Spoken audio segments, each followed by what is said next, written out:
I ngā mana, i ngā reo, i ngā hau e whā, tēnā koutou, tēnā koutou, tēnā koutou katoa. He honora rawa ko i ngā rangi, ngā whenua oku te puna. Ko maunga kieke te maunga, ko Waitamata te moana, ko whau te awa, ko Ngāti Pākehā te iwi. No tamaki makaurau ahau, kei te whanganui a tāra, toku kāinga noho.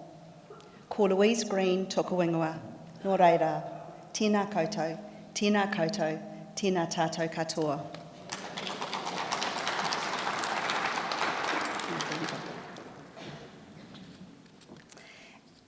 Our unwavering commitment to do what's best for children drives each one of us individually as members and collectively as NZEI Tirerua. Together, we continue the legacy of members just like us, who over the past 132 years have stood up, spoken out, to shape the outstanding education system we have today. Last year, our theme was, "It's time to tackle inequality." Inequality remains rife in our communities, with 260,000 children living below the poverty line. We see this inequality all around us. We see how it impacts on children and their lived experiences every single day. Tackling inequality will remain as a key focus for NZEI Tirerua. We know it's the biggest barrier to student success. Around 80% of a child's achievement is dictated by external factors.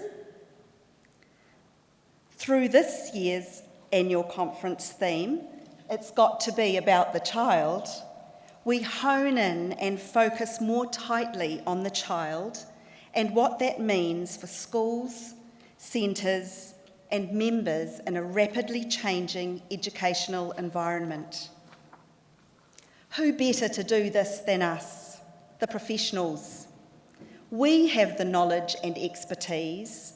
We are driven by a moral purpose that brought us into this career in the first place. We go to work every day to make a real difference in the lives of children. That's because we know our children and their potential. We know their families and our communities. We know them, not as statistics, but as real people. And our banners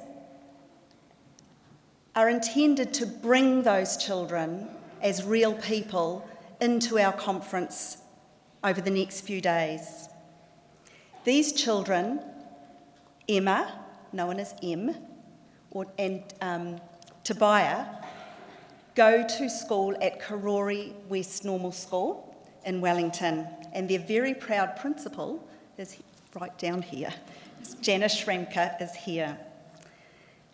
These children epitomise the children that we have in our school. They're both lovely kids. They work hard and they do their best. Em is well known for going up to, especially her principal, but others as well, and just giving her a silent hug, just to let her know that she's there. And that shows the strong relationships that we create with children. She brings food to school of her own volition to share with others who are less fortunate. She does really well in literacy. Maths is a bit harder, but she perseveres and does her very best at all times. She's a great kid. And Tobiah has a rich heritage. He has a Samoan mum and a Māori Pasifika dad. He doesn't find learning quite so easy. but he perseveres and he gets on with it. And he has success in other areas, so he feels great about himself. And he has a strong identity and culture.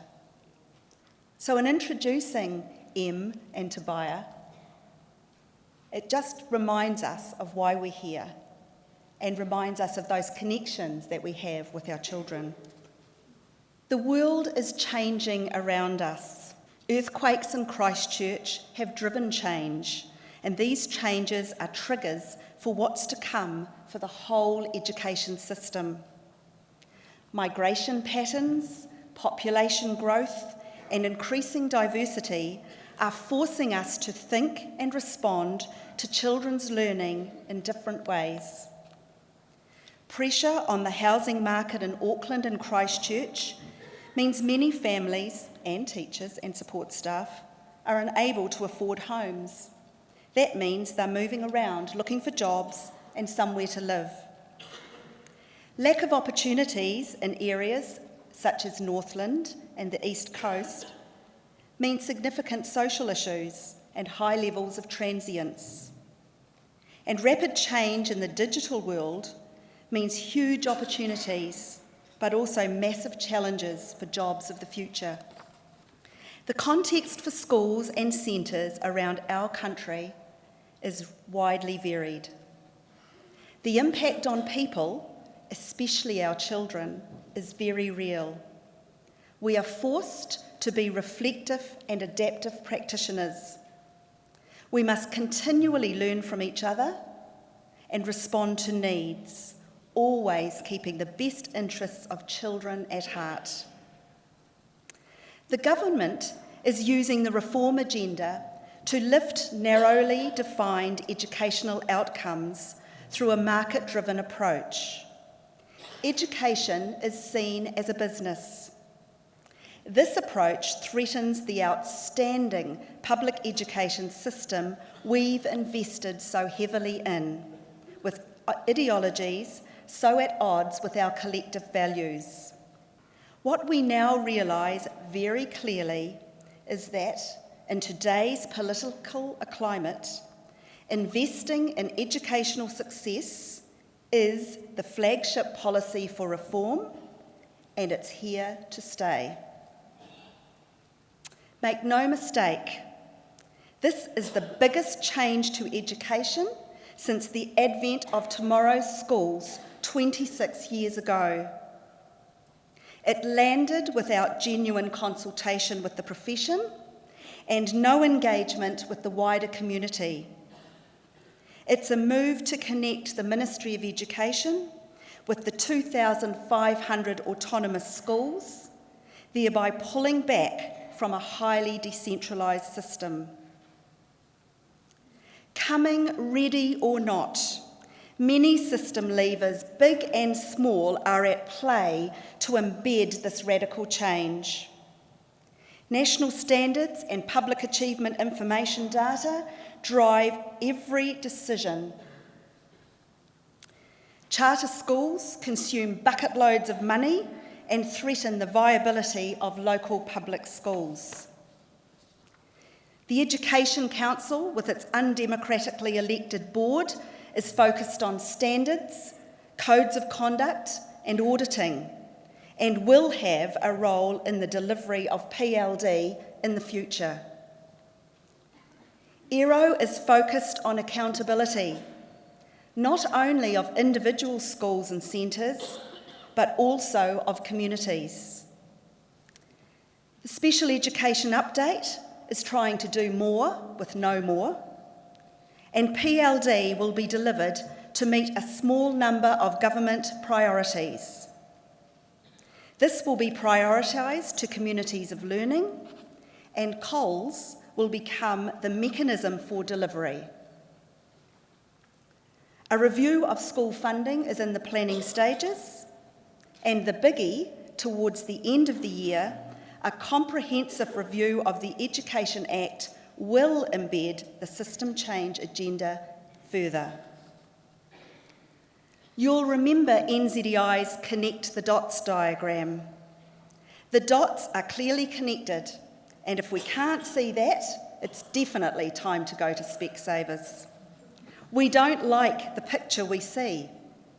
We see the global education reform movement, better known as GERM, as outlined by Pasi Sahlberg at annual meeting in 2012. You'll remember GERM means standardisation, choice, competition, and data-based accountability. The system is changing not just because of the external factors and government policy direction. It's also changing because we've said things aren't working. We've said many kids who need special education support aren't getting it. We've said the PLD that's available and delivered to us is often not what we want and not what we need. We've said decile doesn't necessarily reflect community needs accurately, it isn't enough, and certainly isn't a proxy for effective teaching. We've said many of us already work together, in spite of the competition created by tomorrow's schools, and we need resourcing to continue. So there's no map for what the change will eventually look like. However, we have a choice. We stand by and let the changes steamroller over us, or we stand up, speak out, and take collective action to change and influence policy in every which way we can, because we know the system has to do better than this for our kids. Messages from reports to the International Summit of the Teaching Profession that I attended in Banff earlier this year confirmed that when teachers are engaged in decision-making at all levels of the system, there are real benefits for students and learning. In fact, one of the presenters from Education International, John Bangs, stated, "Teachers are worth listening to." And now we have the evidence. Very soon, you'll see some of the ways NZI Te Rerua has done this over the past year when we play the annual report video. And on Tuesday afternoon, Paul Golter will lead us through a workshop on schools to schooling. This will get us thinking more about where the system is heading. We need to do this to stay ahead of the play and be in a good place to continue to shape policy as the system moves from the current highly decentralised model to a more connected one. I'm extremely proud that NZI has stayed strong and taken a principled, strategic approach based on our values to promote the antidote to the germ. The antidote focuses on personalised learning, equity, collaboration, trust, and professionalism. We've certainly challenged the reform agenda using evidence and our combined professional knowledge. National standards are still shonky, neither national, standard nor fair. Charter schools are still seen as dodgy. We're not buying into PACT. We've put up credible nominations for the Education Council and lobbied to have the special education update timeframes extended so more parents can have their say. We're working with other stakeholder groups to influence the funding review, and we're engaged in a number of ministry work streams. With your backing, we've also looked for opportunities to influence the flawed IES policy. We knew this wouldn't be easy, and the story of the joint initiative and subsequent negotiations are examples of this. We've gone in with open hearts and open minds, firmly committed to our mantra, it's got to be about the child. We've used a highly credible, professional approach to working in partnership with the Ministry of Education. We've explored examples of collaboration and transition already happening in our schools and centres. We've entered negotiations to develop a model that better reflects what we've seen and what we need to achieve for communities of learning to be successful. However, These negotiations have been like no other and involved many hours of debate beyond the negotiating table and at the highest level. And let's just say, Paul and I are now very familiar with the inside of Hekia's office. Tomorrow, we'll be celebrating the professional work undertaken through the joint initiative. We'll be acknowledging the people involved and exploring the key learnings that we must build on. You all know where we got to with the negotiations, and the outcome of the vote has been to accept the offer. 71% of principals and 78% of teachers voting gave the thumbs up, although for many it was done cautiously. We know there are sticking points around leadership and more time for collaboration, but we have a framework to build on. We also know there is suspicion about what's really going on behind the policy direction. Our aim through the joint initiative process has been for communities of learning to supersede communities of schools. And while we didn't get all we set out to achieve, we have made a significant start. By continuing in the tent, we will rally the collective voice of principals and teachers and support staff, and we will, with NZEI strength and organisational power, bring further movement that's essential for success. What's important for now is that the communities of learning are self-identifying and voluntary. Children and their learning pathways are the focus, not structural pipelines. We've had a nod towards recognition of the evidence that distributed leadership works best in educational settings. Work will begin on a long-awaited career pathway for teachers, and this flexibility that can be applied to the teaching roles. We have phase 2, which includes and progresses much-needed work with early childhood education, support staff, Māori and Pasifika learners, special education and professional learning and development. And we have a structured process for review before the end of 2016. This means we can and will corral the voices of principals and teachers to influence change even more. All this has been very hard to achieve with a government that's hell-bent on marginalising the voice and the true collective voice of the profession. But this is not the end of our story. It's just the start, with many more chapters to come. So what next? We have a plan. NZEI always has a plan. We must ensure members genuinely engage with phase 2 so that we have whole of union input into the system change. We will take the learnings from the Working Party to build a sound implementation process for forming communities. We will provide support for school leaders and teachers as they go through the really challenging process of defining what their kids need out of a community. And we must continue to organise together to keep moving communities of learning to be truly responsive to what kids in our communities really need. The times ahead will be challenging, but we know that when we come together, focused on what's really important, we will work through these changes to get the best outcome. It's got to be about the child.